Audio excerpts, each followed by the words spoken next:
semuanya, kembali lagi bersama dengan Ibu dengan mata pelajaran yang sama, yaitu seni budaya.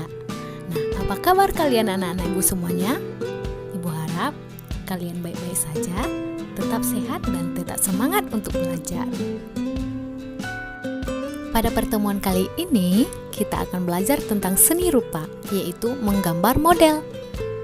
Adapun tujuan pembelajaran yang akan dicapai pada bab ini yaitu 1. Menjelaskan pengertian menggambar model, 2. Mengidentifikasi setiap jenis objek gambar model, 3. Mengidentifikasi karakter objek gambar model, 4. Menggambar model sesuai karakter objek gambar. Menggambar tentunya bukan hal yang asing lagi bagi kita, karena kita di kelas 7 sebelumnya telah belajar tentang menggambar flora, fauna, dan alam benda. Nah, pengertian menggambar itu sendiri adalah kegiatan atau proses meniru barang, orang, binatang, dan sebagainya yang dijadikan sebagai objek menggambar dengan coretan pensil atau alat lainnya pada sebuah kertas gambar.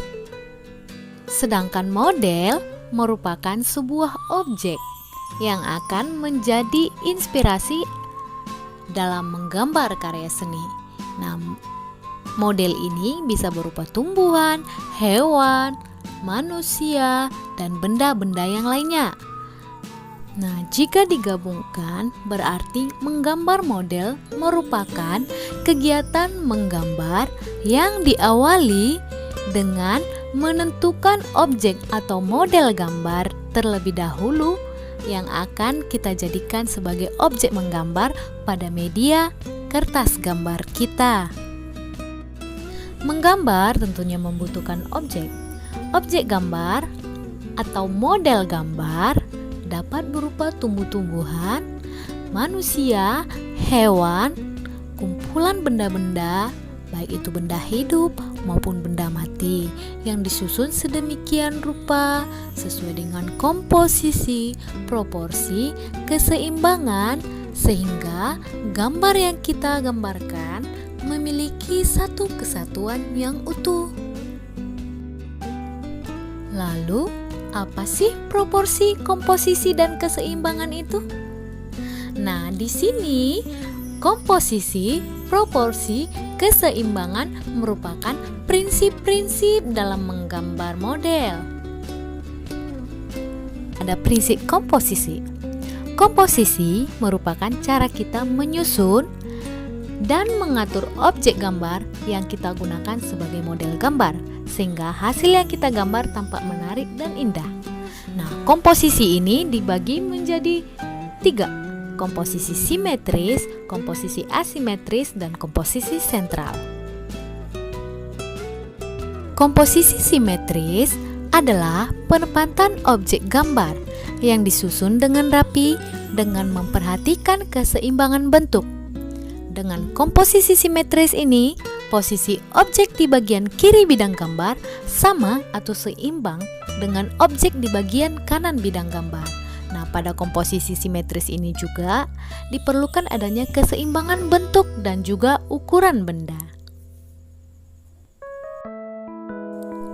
Selanjutnya ada komposisi asimetris. Komposisi asimetris merupakan kebalikan dari komposisi simetris. Komposisi asimetris adalah penempatan objek gambar yang menunjukkan bahwa objek di bagian kanan bidang gambar tidak sama dengan objek bagian kiri bidang gambar, baik dari segi ukuran dan bentuk objek yang digunakan. Meskipun demikian, pada komposisi asimetris ini tetap memperhatikan proporsi, kesatuan, dan keseimbangan. Dan yang ketiga dari prinsip komposisi adalah komposisi sentral. Komposisi sentral adalah teknik penempatan gambar di mana benda atau objek model gambar terletak di bagian tengah bidang gambar. Penempatan model ini diatur sesuai dengan proporsi, bentuk model, dan diatur seimbang. Prinsip menggambar yang kedua adalah proporsi atau kesebandingan.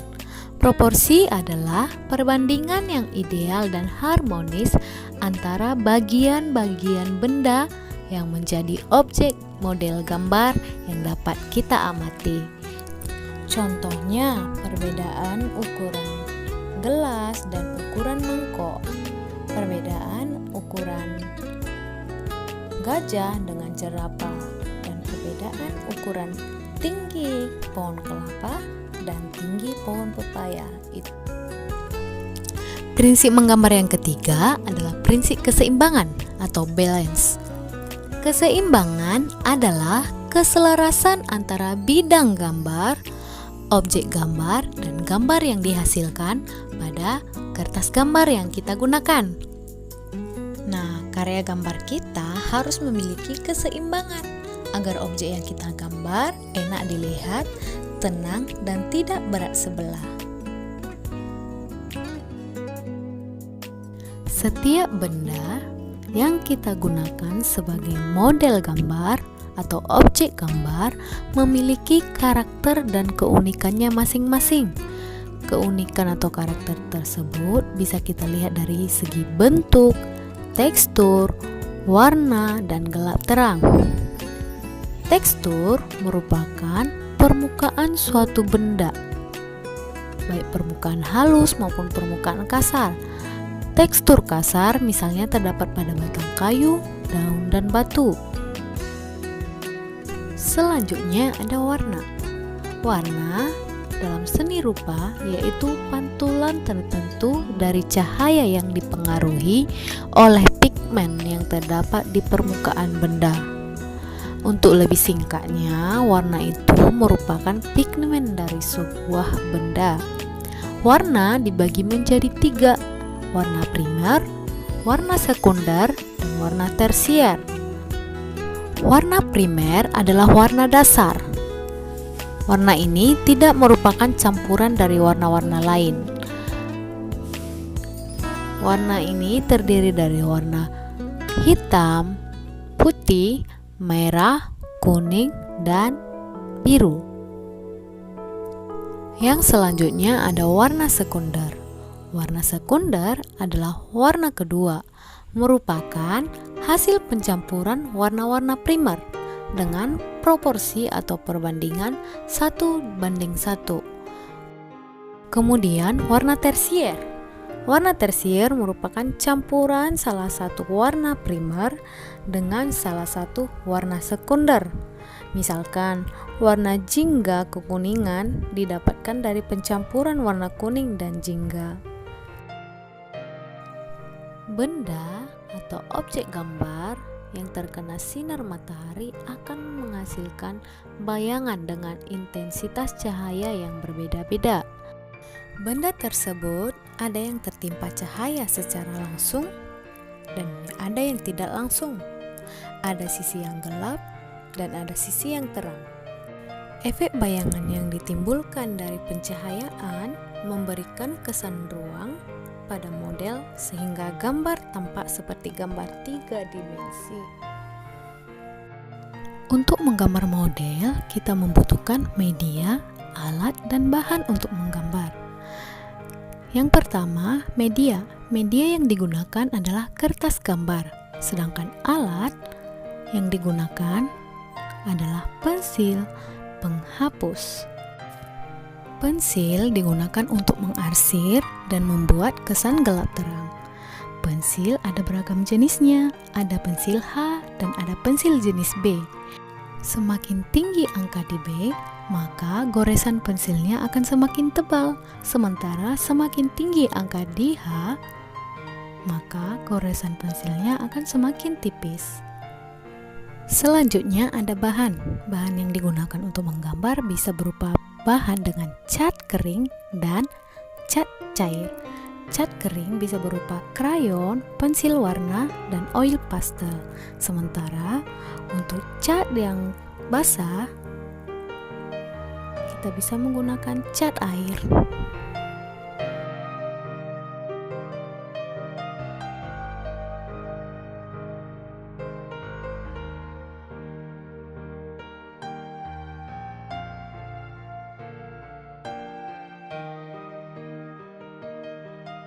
Setelah mendengarkan, menyimak, dan memahami penjelasan materi sebelumnya, sekarang perhatikanlah contoh objek gambar berikut.